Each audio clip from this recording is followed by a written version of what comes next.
Hi there, welcome to the More Sibyl podcast. This is a podcast for Blacks, Asians, and those who love them. I am Mo, and I am your host, ready to spark your curiosity as I take you on this adventurous ride of exploring cultures through the stories of my guests from all over the world. On this show, we get really personal, discussing salient issues that are relevant to our contemporary age and also building community around them. As our guests exercise courage and vulnerability in sharing their life's experiences, we hope that in turn you are inspired by them and that you get the courage needed to set your own stories free. Enjoy the ride, and thank you so much for listening.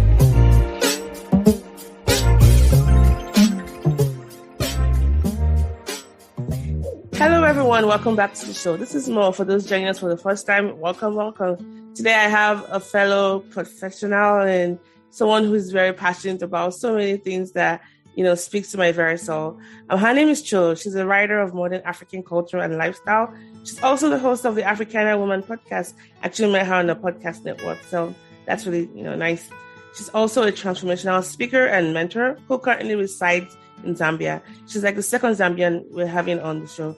So shout out to Malongo, our very first Zambian person on the show. She's the proud mother of a teenage boy and is at peace. For many years, she experienced success in her career. However, she fell short in her personal life. Because of that, she managed to transform her lifestyle and lives by the principle KNOW, meaning know your roots. Grow your purpose, where NO stands for knowledge, nourishment, operating obedience, and witness. Those are really, words like explain details. As a result of this, Chulu is on a mission to ensure African women can create generational wealth from a place of holistic health, that is mental, emotional, spiritual, and physical health.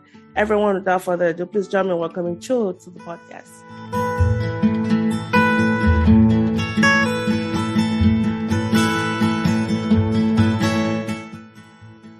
Hey, lady. Hello. I'm so excited to be here. Same here. Just shout out to our, Africana. I don't know what that WhatsApp group name is, but I always call it Africana Women, even though that's that's name of your podcast. But shout out to our peeps there, making life happen wherever they might be in Africa, the diaspora and beyond. So you are from Zambia, and I know at the time of this recording, there's a lot going on with elections. It's just so weird that in Africa, when we have elections, we get so worried. It's a deep-seated fear of, are we going to be safe? What's going to happen? But, in all things, we know that all things will end up working together for the good, hopefully. So tell us a little bit more about life growing up in Zambia and, what that was like for you. So I grew up I was born in the capital city, but I actually grew up in sort of the north of the country. Well, I'll just say north of the capital city, in another major city, which is called Ndola. And one of the things I always remember about our childhood was just how much we used to be a community, because the kids would be outside playing. So you get home from work and then all the kids, because I used to live in flats, right? So all the kids would come to that central area where there was a garden, and then would all be playing. And then at 16 hours, so that's 4 p.m., you would be called in to have a bath, and then there's tea time. And then at that time, TV only televised cartoons or children's, content for 2 hours or 1 hour at the most. So it used to be from 5 p.m. to 6 p.m. So, everybody would be glued on the TV. But I just felt like, you knew your neighbor, you knew who was in your space and your community, But right now, my gosh, these kids are stuck on screens, like, and then worse off, I'm not going to mention any organization or company that is basically taken over TV and just supplied cartoons 24/7. Listen, hello, we need these kids to go outside. Anyway, that's just a little rant on my behalf. But but I think also one of the things that was very common in my upbringing was the diversity of people that I was surrounded by. Like I said, I lived in flats, and we had all sorts of people, whether it was Europeans, Asians, a whole wide variety of people that we were exposed to. And I think for me, I learned so much about different cultures through that, playing with the kids. I remember the first Indian movie I watched was probably when I was 6 years old. Because I had an Indian friend, and her grandmother would take us in, and we'd just be sitting there, and I'd just be watching these people dancing, music playing, and I'm just like, oh, how pretty. But there's a lot of wonderful memories from my childhood anyway.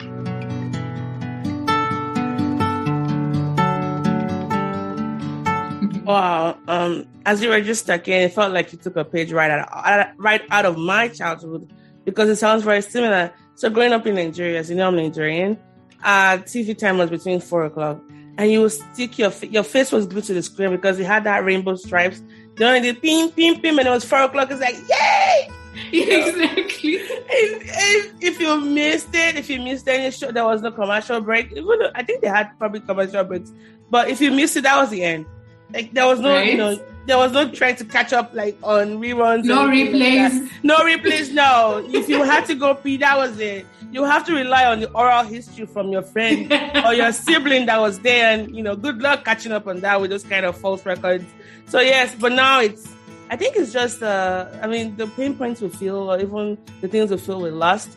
I think it's moving with the times, because I bet that our parents had different experience. They probably had a lot of things to say about the way we grew up on TV. They probably thought it was too much. Right. Not knowing that there was a future coming ahead. Now, so for those that are probably just wondering what today's conversation will really be like, it's really going to be talking about our love for movies, and I think, or even just not just movies, just entertainment, but really of a different kind, like how we got started and where we are right now. And even though we might end up talking about some things in a very, I guess, negative way, but it's just to show that we've come a long way. And what's to say that 5 years from now, our views will still keep changing. And I think that's one of the things I like about, entertainment and media is you keep searching for what you want. Sometimes you want that escape from what seems like reality. And what's saying that what you have today is always going to be what you're going to have 5 years from now. So all we're just trying to say is that our views at this point in time, they might change, 2 seasons from now, but don't come shooting us say, oh my gosh, no, it's okay. It's allowable. So talking about just media, what was Zambia TV like? So I don't really get to hear a lot about Zambia. I love that you guys are like, really peacekeeping. Nigerians are very, very loud. I say that as a Nigerian proudly, sometimes not so proudly, but I don't know a lot about Zambia. I mean, apart from just how, I guess, you guys have contributed a lot as far as, into the development of Africa and all that, and the changes that you have gone through as a country.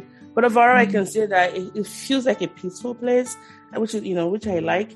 But what was, Zambia like as far as the TV entertainment scene going up? So the first thing you have to understand is that in Zambia, we've got 74 tribes, right? And then there are 7 languages, which are the official local languages. And then you've got English as the language that unifies, everyone. So with that many languages, right? On the different radio stations, they try to have about, I think, maybe 4 radio stations or so. And, some of them would be in the local dialects, whether it's reading the news in the 7 dialects. But when it comes to the TV was mostly in English. And then when we had news, there was a certain time just before the main news where they would read the news in the local languages, right? And then most of the content would be in English. It was the days I used to watch. I think, we used to rely on getting content from wherever. And I think Zambians really love their soaps. So, there was a lot of content from South Africa. If you've heard of Igoli, what's the other one?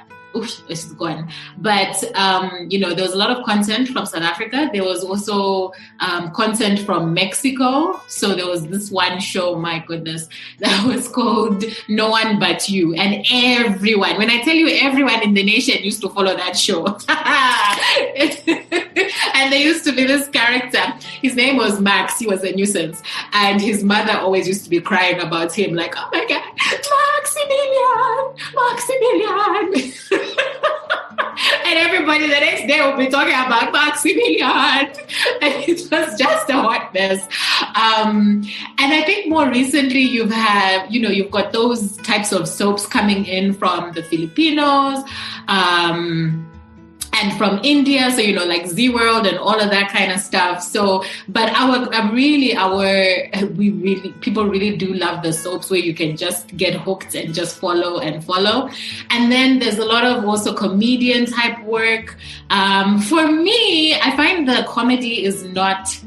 It's that easy comedy, I like it to be a bit more. Dark? I don't know, intelligent. I don't know, dark, but just. I don't want it like, oh, someone fell, so I should laugh. Like, you know what I mean? Like, just try and make a bit more effort. That might make me laugh. You know what I mean? I have a very dark sense of humor. I tend to laugh at very inappropriate and it gets me in trouble, but, I understand what you mean. Comedy can be very subjective too. Yeah, exactly. So, I mean, the comedy, people love the comedy. And that's where a lot of the local artists managed to shine and break through. And then you also had... I'd say back in the day, I'm talking like in the 1990s, sort of the 80s, the music industry was trying to grow. So there was just a few artists that would stand out and they would come and perform on the national station. And their styles were local styles. So like Kalindula, those types of styles that are more traditional. But I think the artists that are performing right now, they've branched out into genres that are more globally listened to. So yeah, we've come a long way. We've come a long way, and every now and then there'll be like a talk show that would probably last maybe a year or so, but it didn't really take a long time. Like if you're thinking about something like Oprah, like all those years, no.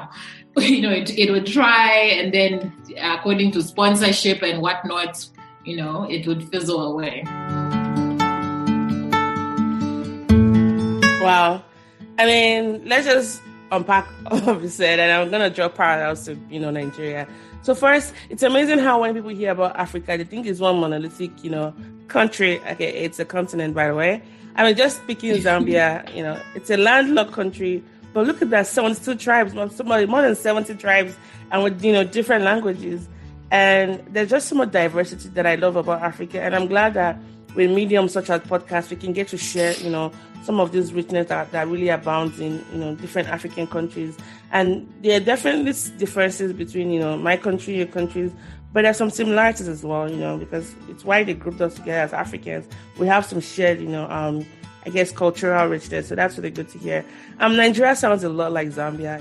Growing up, we had all those, I call them exports. So my country used to be under military dictatorship role. And then once the country opened up a little bit, we started, they imported a lot of things, obesity, westernized food and all that. And of course, our media. So I remember growing up, it used to be just local channels. And then sometimes we get like Voltron. And then all of a sudden we started getting Brazilian soap operas. The most popular one in my country was Secrets of the Sand. Oh my gosh, when you're talking about the Mexican soap opera telenovela you're talking about, we had, Secrets of the Sun, and everybody watched it. Everybody. Playgrounds, you had kids talking about it. And another one that came into the foray was Passions, which is, I think it kind of did well. Listen, I was just about to say passion. Yes. Passion? Oh, yes. Teresa and the Rich Family. I think he did very well in Nigeria because I think of the mysticism with, Tabitha and, Timothy. Because I was trying to, when I came to the US, it was one of the things I really wanted to talk to the first American about. And I had no idea what I was talking about. So imagine how really disappointed I was. And then, in the past 10 years, Z World has taken over a lot of Nigerian TV. And so, full disclosure, I had a sari for my wedding. Like, I did like a sari, like after party. And this was way before Z World became a thing. I just fell in love with, Indian culture. Even though there's so many cultures, I fell in love with the TV first, and I started exploring it more. But of course, as you know, India is so heterogeneous. I mean, there are so many languages being spoken there. We're talking about 1 billion people. So it's like, oh, okay.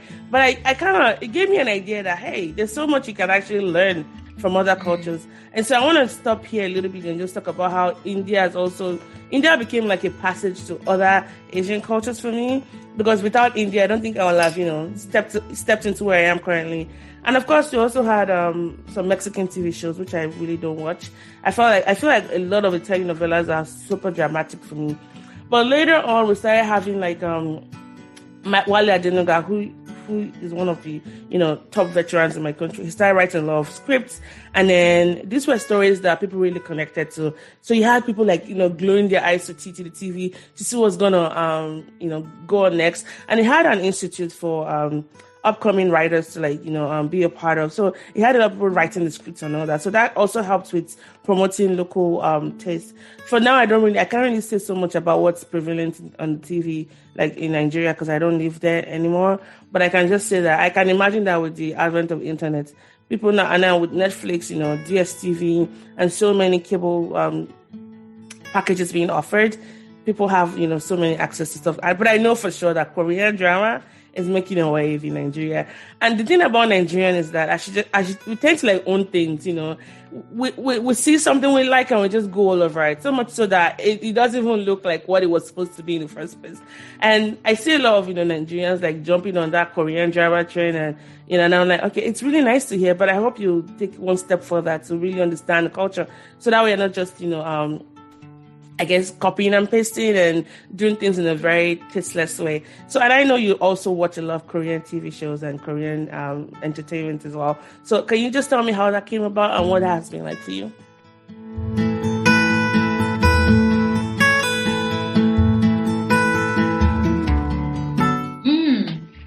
I think, again, with one of the first Korean shows that I watched was on ZMBC.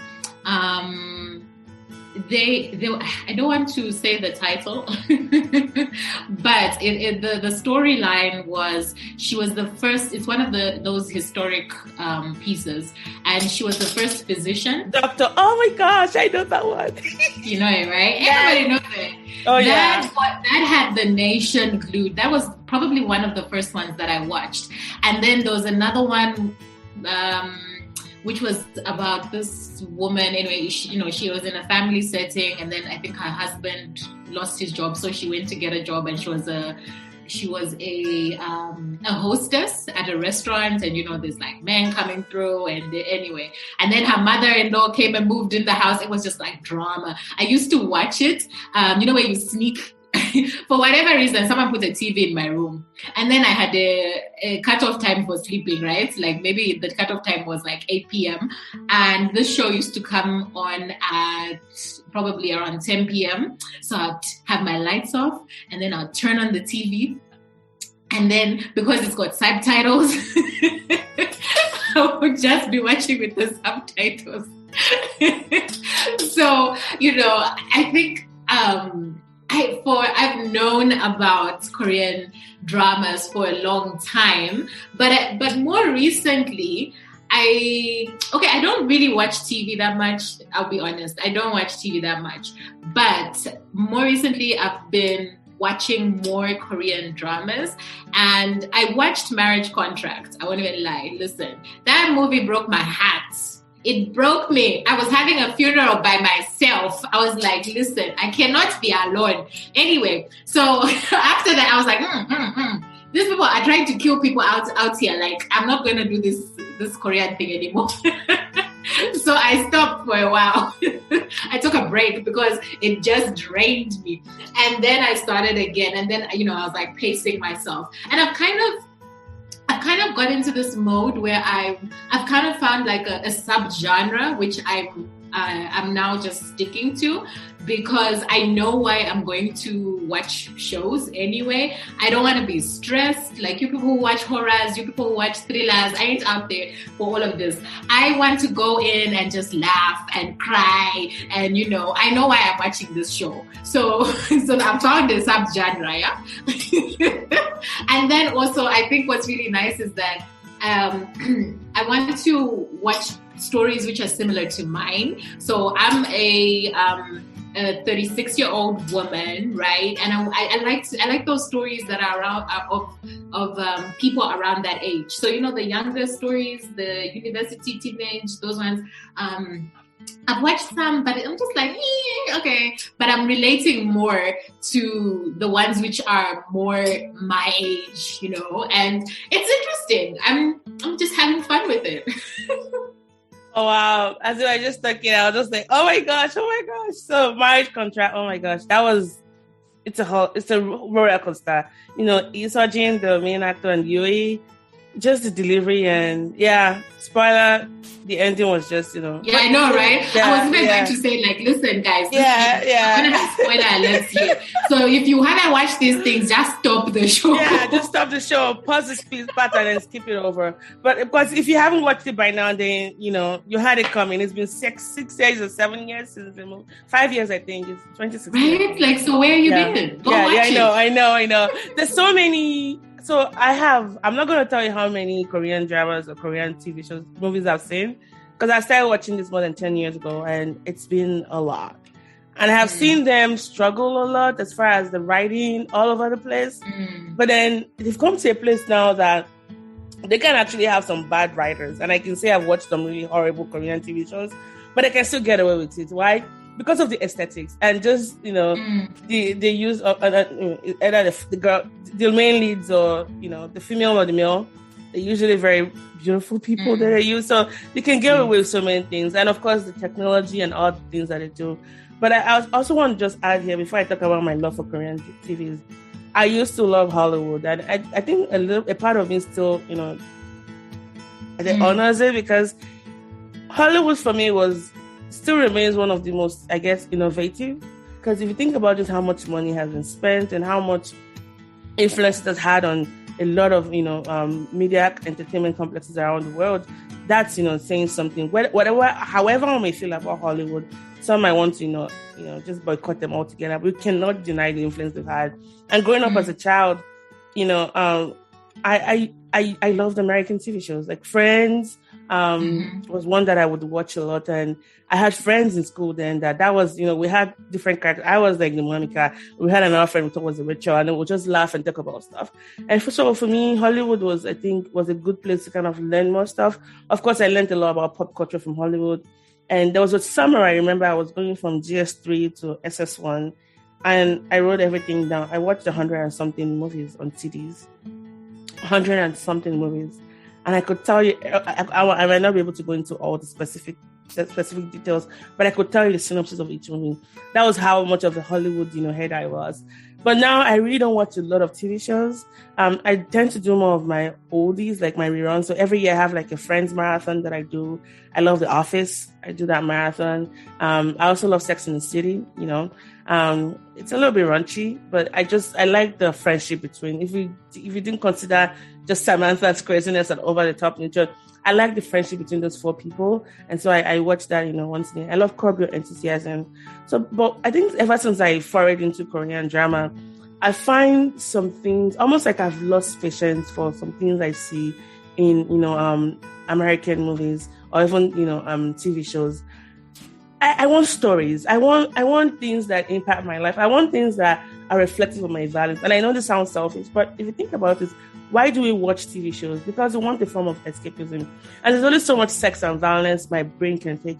I think there's something Korean dramas do to you that almost like when you see things that are not right, you just have this, I'm like, no, I'm done. I'm just going to go put on my phone and, catch up on my next episode on something else, So That has been it for me. But before we start talking about just the differences we're seeing, I just wanted to, say that, Hollywood, has a lot of influence. And I probably wouldn't even be talking about Korean drama this way if I didn't have, that experience with, movies and TV shows from Hollywood. So I'm just curious to know, what has that been like for you? Have you seen any differences since you started watching Korean dramas or even TV shows? Did you find it very difficult to go back to things you used to like to watch before? Yeah. I mean, I just want to echo what you've said. There was a period in my life when I was a proper movie junkie, movie series. Listen, even right now, you can ask me about a show and I'll probably be able to tell you something in that thing. Because what I do, I'll be honest with you, is I sample shows, right? So usually I would watch maybe a season and then I don't continue with, the 12 seasons that come afterwards. I'm like, who has time? But at least I'll know the characters. And if somebody's talking about it, I'll be like, oh, okay, this is what's happening. So, for me, Hollywood has played a major role in my life in terms of entertainment. I have been a proper junkie. I've watched a lot. I won't even lie. But I must say that, right now my tolerance is actually zero more, because a whole US movie, right? An hour, 30 minutes. I fall asleep in the first 15 minutes, but I will watch a 16-hour show. A 16-hour series. How does that make sense? Make it make sense. Then you tells you that there is a big problem in Hollywood. That's where I'll start.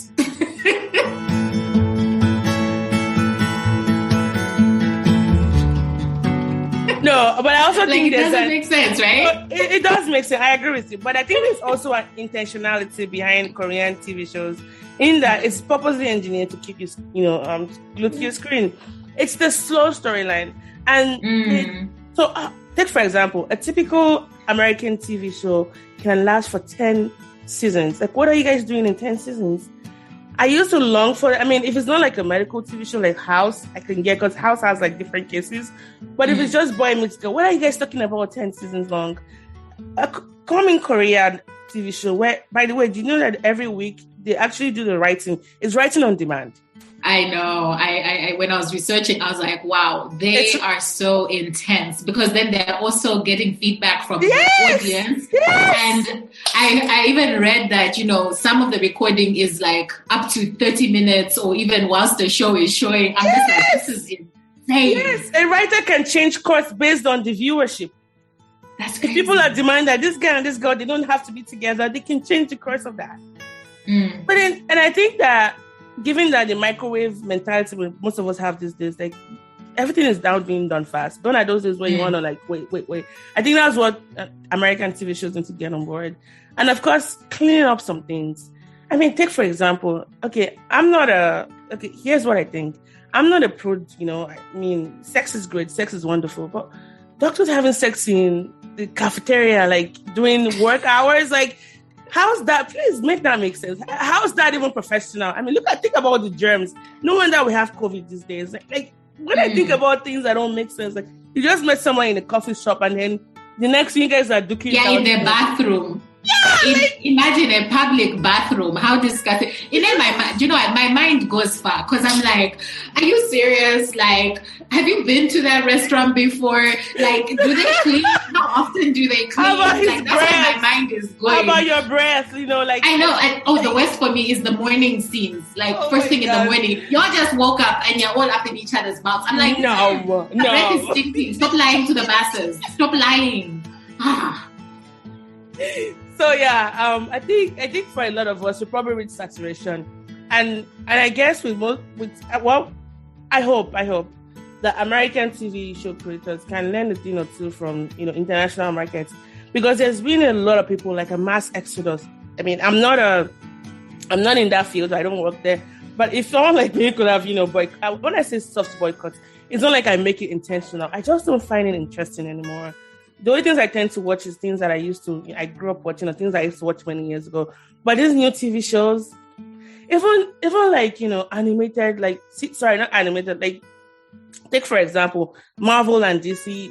I don't find interesting anymore. And I think that could be quite problematic, which is why I go back again and said, I know there's an intentionality behind, Korean, the way they design their TV shows and their movies. I think it's purposely engineered to make you so much addicted that you forget about things that you really, really love. And that's saying something right there. And I think that's what American TV show creators need to, get on board with.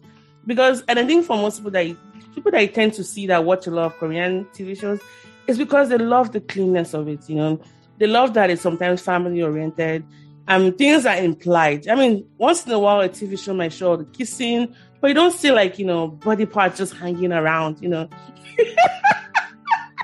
And there's so much emphasis on the grayness of somebody, Hardly would you find, I mean, sometimes you know who the villain is, but there's always a backstory. There's always something they let you know. And at the end of the day, you come off thinking you know what? I actually can understand why this person was a bad person. And I feel like that's what they try to do, bringing out the grayness, the complexity of relationships, And I haven't seen that a lot, replicated in American TV shows.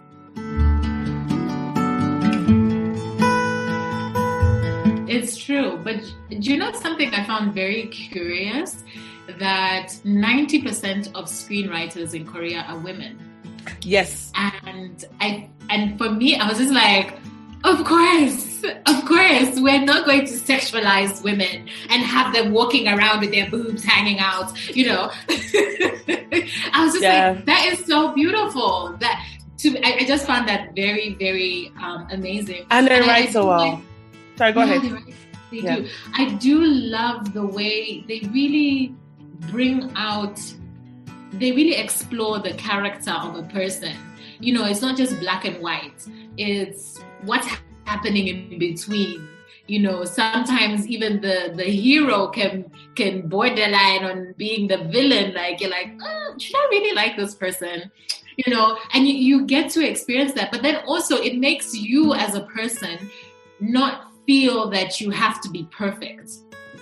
And I think that because, when we look at these stars, because they're huge, they're major, even in Hollywood, what are we doing? We're trying to be like them, look like them, all of that kind of stuff. And if you're putting unrealistic expectations of what a human should be in a show, I find that problematic. But to be able to see someone struggle, and go through different emotions, ranges of emotions, whether you're male or female, and I always like the way the men have access to their emotions. I'm like, I always think this though. I'm like, if you're a Korean actor, you literally have to, have your tears on they have fake tears. They use fake tears like that. And I'll let you know that. A lot of my Korean male friends are like, they're like, most Korean men are not like that. What you see on TV usually, I think it's an exaggeration of just what they think men should do. Like, again, most of these are women writers. But I have a lot of Korean male friends that go, we don't cry like that, by the way. I'm like, okay, thanks for that. I know sometimes it's a bit too much. Yeah. I'm like, But I do think there is something. Well, okay, this for me, when I look at Korean movies, right, and I don't know much about the culture, right. So then I'm thinking, okay, what of this is actually reflective of what's in the culture, and what is what the writer would like to promote. So what they want to see, what are the values that they're trying to put across, right? Now, for me, who is not Korean, obviously a lot of things will get lost in between. But I'm sure if you're somebody who is very conversant with the culture, you'll be able to see that. Oh, okay, maybe they're saying that men should also be cleaning the house. Get on board, that type of thing. And anyway, I do take a lot of things, let's say with a grain of salt, not necessarily thinking that's the way the culture is. But I do appreciate that they're trying to promote those types of, let's say, feminist beliefs and just values, family values, and even ageism. Ageism is like an interesting one for me. Where a younger guy goes after that older woman, and I'm like, you know, at first they call it Nuna love. Nuna love. So at first I was like, oh gosh, that's kind of interesting. Yeah. You know, it made me uncomfortable. But then I was like, after watching it, I'm like, oh, okay. Yeah. Have you seen Something in the Rain? No, I haven't. You have to go watch it. You have to go watch it. I'm going to have to start writing this down. Yeah. I watched a book is a... Romance is a bonus book. There we go. Romance is a bonus book. Yes. Oh my gosh. Episode 8. Listen, everything happens in episode 8. No. Episode 8. Okay, this is maybe saying something. Episode 8, where one of the writers had gone to the store to buy something with her husband, and then she was pricing the shoe, and then the store owner kind of spoke to her rudely, and then her husband didn't defend her, and then she came out of the shop screaming at her husband. I'm like, whoa. Like, that scene broke my heart. Like, I cried a lot. And I keep going back to that scene because the angst, you know, especially for like married people that feel like, you know, I don't have a say in certain things. I think that particular scene, it really, I mean, the series itself wasn't really my jam. I'm not really, I like the main actor, but then the female lead, she's not very, I guess, she doesn't have a lot of, her acting range for me is really limited because I've not seen her in a lot of things. But I think she's also well respected because she's married to Hyun Bin, who's one of the top, you know, most wanted stars in Korea. And as a whole, yeah, episode 8 was, you know, what did it for me. And every now and then I'll just pop it in and, you know, go straight to episode 8 and watch that scene over and over again. But yeah, when you're talking about the writers, I just want to give a shout out to none that they are listening, but one of my favorite writers is Kim Hyuni. I don't know if you've seen Kingdom. Okay, you probably wouldn't watch it. It's zombie, so you wouldn't watch it. But she's really good. She's a very good writer. Exactly. I was like, no, Kingdom is on my X list. But hey, I was just talking about it's a good No, I'm sure it's line. A great show, guys. Yeah. It's the genre. I'm just like, I get it. I also, do you know the other thing I can't do? I can't do rich people's problems. Because it's too far removed from you. It's ridiculous. Like my friend was trying to get me to watch Mine. Have you seen Mine? I have seen it. Oh God. So the first episode, like I said, I always try the first episode. If it don't work, if you don't have me laughing in stitches by the first episode, I'm gone. Anyway, so the first episode, this chick has hired a nanny. Yeah. And this nanny is crazy. Okay. Yeah. The nanny went and got the madame's dress. Yeah, she's wearing it. There's a story behind it. There's a story behind it, though. I know. No. Mo, please, let me finish. She's dancing around in the house like, oh yeah, I look good in this dress. And this woman comes and finds her employee in her dress. And she says, oh, okay, take it off. And then she tells her, go to bed. And this chick takes off the dress and then comes back out. Like, I'm like, why have you not fired her? Rich people's problems. I cannot deal with this nonsense. I was like, I'm not watching this show. This is nonsense. This is absolute nonsense. This is one of the things I like about shows like this, and that you pick what you like, and there's so much to go around. There's always something for somebody. I mean, there's always find your corner and then stick it out. Another thing for me is also, I think, the mental health aspect of things. Not in two ways. The way they depict mental health, I would say Korean dramas have done a much better job, and it's also reflective in what we see in the society, in Korean society, in that there's a lot of talks now about mental health. So shows like It's Okay Not to Be Okay, shows like Kill Me, Heal Me, and It's Okay That's Love. Oh my gosh, like the way they depicted like even dissociative identity disorder, schizophrenia, and you know other childhood traumas. Like so much talks about it. I think that's also something that I really, I'm beginning to like more, and I'd like to see more because that can spark off conversation. And because Korea is one of those top OECD countries, one of the top highest suicide rates in the world. It's just baffling when you have a country that's grown so much, but then there's still a high suicide rate. And then I think also the mental health aspect for me, I feel like sometimes watching Korean TV shows is almost like therapy, like the dialogue. Yes. If I could, if I read the script like just a script, like a novel rather than watching it, I'll still gain something because it's a dialogue that gets to me. And because now that I learned the language, I'm able to like even have more deeper meaning behind it. Because I want to say this, that the English translations, they do a fairly good job in translating it, but because of the limitations of translating from one syntax to another, you lose a lot of context. So it's just sometimes it blows my mind the way the words. I was like, and I love words. I love words. I eat them for breakfast, lunch, and dinner. So when those words just hit you, it's almost like, oh my God, this is like therapy session. I'm going to soak into it. But I just like that concept of just, how they want to like portray their society as, being together. And of course, it might not necessarily always be like that, but I love what the writers, strive to do. But that said, I think we shouldn't get so carried away and not think about some of the dark sides of, Korean drama. They explore like deeper issues like suicide, depression, anxiety. Bullying is a big issue. Even like even the capture, which is like the power distance between the house and the not house. Korea is, even though it's one Korea, they speak one language. There's so much classism going on there. Like you go to work and you can't leave work until your boss leaves, and that's something very, very reflective of the society. Speaking of which, you need to watch Missing, An Incomplete Life. That show captivated a lot of Koreans. Like it sparked a movement. Everybody would leave work early to go watch the show. There's zero romance there, but it's so deep. It talks about just the struggles of of making it when you're nobody, when you know nobody, and you want to break into the scene and get a job and do well at work, and all of the the travels that come with that. And the main actor, what's his name? I keep forgetting his name. Kim Siwon. Is it Siwon? Siwon, yeah. Even when they're not saying anything, the way your face, like I feel like it's almost like method acting. You embody the role in such a way that even when you don't talk, the way you carry yourself, the look you give, the role still keeps being played on. And I really, really love a lot of dialogues in that drama.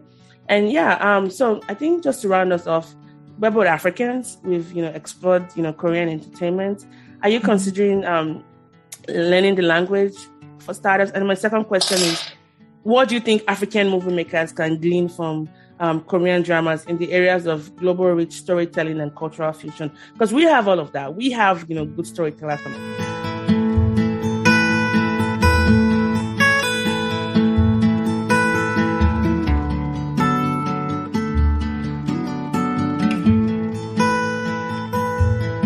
Yeah. So, you know what? I think, I have thought about learning the language. I won't lie, I'm a bit lazy in terms of learning the language. But I think even as you watch, you sort of pick up words. And I'll be looking at a translation and be like, that's not what he said. That's not what he said. Please stop lying to the masses.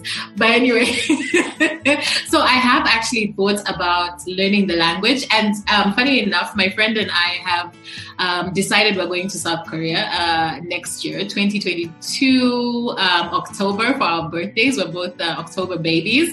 So I think I need to pick up a few words. More words. October what are you? I'm 13. I'm 9th. Really? Yes. Libra, baby. Yeah. Sorry, go ahead. Yeah, we've decided that we're going to do that. So I'm very excited for that trip. And I think I need to pick up a few more words. Yeah. And then in terms of storytelling, do you know what I think African people should do is, one, focus on Africans. Focus on entertaining Africans. I think so much of the time we are striving to be in Hollywood, to do what Hollywood is doing or, what other people are doing. But I think we need to really have, we need to tailor it to what suits us, and we need to do the research. We need to figure out, okay, what is it that people really like? What type of formats do they really like? How can we make them have ownership? Because I think, when we're just talking about how the shows in Korea are made, on demand, that's because they've given the people ownership. So if the people can feel like they can actually influence the story, then of course they're going to stay glued. You know what I mean? And I really do. What I also really like is the way the different industries work together. And that's just like, even in Hollywood, right? So, you have the movie people, then you've got the music industry that's in there. And then, you've got all these different industries that are coming together to put this production together.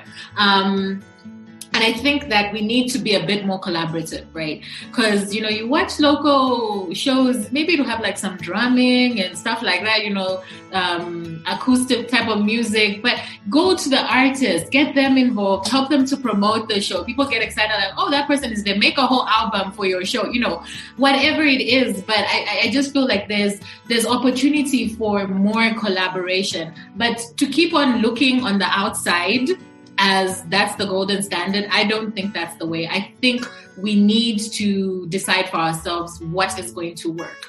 I mean, I'll give you an example. Let's talk about like Tyler Perry, right? He does not focus. His main goal is to focus on Black people. He's like, listen, you can call my movies all sorts of names, but my focus, I know who I'm talking to. I'm talking to the Black people, and the Black people have supported him. Look at that what do you call it? His studio that he's made. Yeah. Was he focused on the masses? No, he was just focused on one demographic. You understand? And even with Korea, listen, they are so focused on, entertaining their own people. Yeah. They're not concerned about, even when someone wins, like the lady that just won the Oscar, Oh yeah, for Minari? She was just like, well, okay, this is just another thing. But where she's from, she's amazing. Like they love her, they adore her because they're focused within, they're looking within, they're not looking without. So I really do feel that we need to say to ourselves, what is it that we want to see? What is it that we want to promote in our stories? And then how do we tell stories that are collaborative with different mediums? Yep, I agree with you. But I would like to also add something to what you said, almost like a little bit of a different kind of view. So shout out to, Minari was a good one. The fact that they even got that global, I guess, Oscars, right? Academy Award for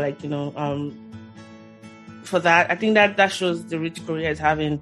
Even though the main actor, Mrs. Yoon Jung, she was like, they don't really care about Oscars, but hey, it's okay. For those of us that are watching a lot of Korean drama, it felt good to be able to talk about Korea. And people won't confuse it with other countries like China and all that.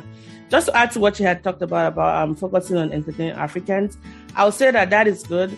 But also because we want to, the world is such a place that people should be able to reach and say, if I want to watch, entertainment from this country, what is going to be like? I think while we're focusing on Africans, let's see how we can also export it, because I think that's where the reach will be bigger. And I'll say this because Korean entertainment, like Hollywood or whatever you want to call it, was a deliberate move by the government.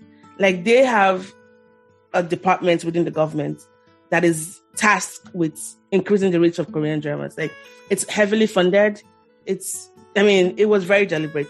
It's why sometimes I think it's a very good diabolical plan, because think about BTS and they put in a lot of money. And I think that's where Africa needs to get on board, because a lot of our media houses are self-funded. I speak as a Nigerian. Nollywood, there's little government, funds going in there. These things are driven by investors, and even by the producers themselves. So there needs to be more government involvement, because our culture, Africa is so rich. Just talking about Zambia, when we talked about it earlier on, with, many languages that are being spoken there. Imagine if we had creators being funded to showcase the diversity, and that can even create more room for, cross collaboration among Africans. Another thing is that Korea does it in such a way that when there's when they do a lot of product placements, which, sometimes I roll my eyes because it's just done in a very cheesy way. Me too. I'm like, oh, please stop. Do you have to show everything that really? But I'll let you know it's working. Because guess what? My car is Korean. My phone is Korean. My TV is Korean. Korean brand. My fridge. Heck, it's working, and it's very deliberate. And I think that's one thing Africans can also get on board in, showcasing some of the things we have. Another thing I also like to add is, a lot of take for example, Goblin. Goblin is one TV show that really blew, globally. A lot of where the scenes were shot, they had a place in Canada, they had some place in Korea. Those are popular, destination spots. We can use those opportunities to showcase the richness we have in Africa. You guys have Victoria Falls that, is, based in Zambia. Heck, that could be, people know about Victoria Falls, right? I guess if you walk to an average American, they don't know what that is, that looks like. So we can boost the local scene, like shoot in different scenes. We don't have to like show people traveling abroad before we can think about this. Is Nigeria or is Zambia that boring that we can't like find like hotspots like shoot movies at? And again, it's please, like you said, do your research. I like what it's about doing the research. But while we're doing that, let's improve on quality. Gone are those days where audio is like 10 seconds away from, the acting. Like, let's just sing, guys. Like, if it's to invest a lot of money. But I can see that. Also editing. Oh, yeah. They want us to see everything from when they got in the car. They went and opened the gates. And then they started driving to get to the office. No, brah, we don't need to see all of that. Can you edit? I don't know about Zambia, but I think Nigerian movies they've improved a lot. But I still find it very difficult sometimes to sit down and watch a whole Nigerian movie all from beginning to end. And I guess because for me, there's so many similarities. I watch movies to escape from reality. And when I see things that are too similar, I'm like, I'm done. But I have a lot of non-Nigerian friends who they watch a lot of our movies. And I appreciate them for that. And I want to keep encouraging them. But I know that Nollywood has really reached a lot, because when you think about African entertainment, Nollywood stands out. But Nollywood is just one. We have more than 50 countries in Africa. Imagine if every country in Africa, had their own, uniqueness, and we can even blow up, and that can even boost like tourism, and people can learn to know about, Africa is not a country. No, sis, no, bruh. It's a continent. It has, so many diversity there. But yeah, it's a long way to go. But I guess the future, we just have to wait and see. Because things will have to change. Things will have to change if you want to cash in on that money. But yeah, finally, this was really nice talking to you. We'll go talking on and on. I know you're a podcaster. Tell us about your podcast, where people can find you from. And guys, she's amazing. Chulu is a community convener. That's her superpower. She's very, very passionate about women and, helping them grow in their purpose. And she does it in such a beautiful way. But please let the audience know, how that is like for you. Oh, thank you, Mo. So so you can find out about me on www.africanawoman.com. So there's an A after the Africana, africanawoman.com. And basically it opens up the whole world. There's a podcast, a blog, and a community, which is called The Visionaries. And the work that I do really does focus on empowering the African woman. And when I say the African woman, I know a lot of people will assume like, oh, she's just talking about Black people. But on the continent, like we've been saying, there's so many different types of people on this continent. So as long as you have a heart for Africa, you are more than welcome to listen. So the podcast is called Africana Woman with Chulu, and I interview women who have African roots, whether they are on the continent or in the diaspora, and we talk about issues that basically break the culture of silence around, taboo topics or things that people just find uncomfortable to talk about. So we really try to make them accessible, and our hope is that it will spark conversations in your own homes. I always say that I ask the guests to open the door to her home, and we can be that proverbial fly on the wall. So, but it makes lots of conversations very accessible. And like I said, I really do hope that it helps and empowers you. So look for africanawoman.com, or you can find me on social media. Instagram is my playground. That's Chulu_by_design.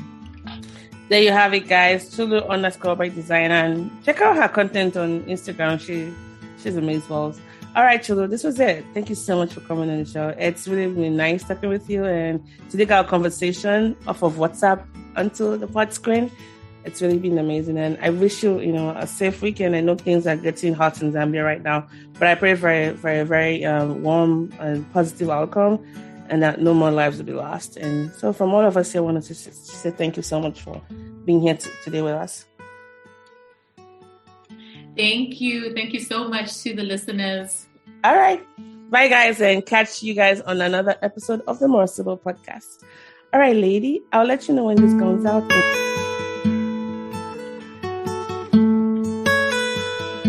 Thank you for listening to this episode of the More Sibyl podcast. Well, guess what? There's plenty more where that came from.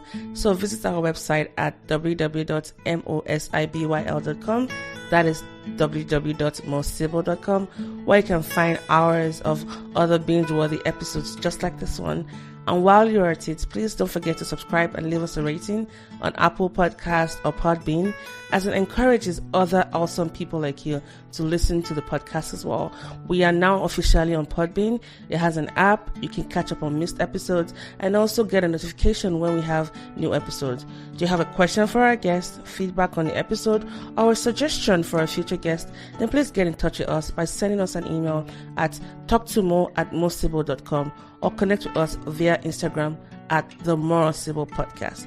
Cannot wait to hear from you, and thank you so much for always listening.